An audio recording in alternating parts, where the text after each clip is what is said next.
When you order a Zeeks Pizza, you have a lot of choices. Green peppers, onions, basil. The finished product is something you can smell, touch, meant to stimulate your senses. But the way Zeeks began, well, that was more of a feeling, like the one you get on a great powder ski day. That's the organizing principle behind Zeeks, is windsurfing and powder skiing.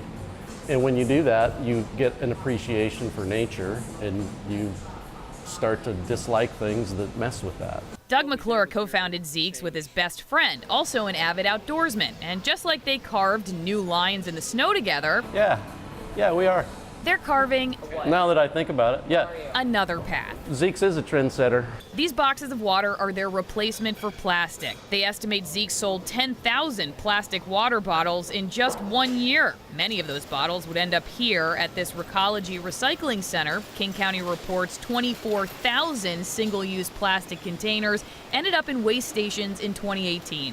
And while they realize boxed water has its own impacts, they say their customers wanted less plastic, and less plastic is what they're serving. So if we can take 10,000 plastic bottles out of circulation and I can run into one less one when I'm sailing, that's awesome. In Seattle, I'm Allison Morrow, King 5 News.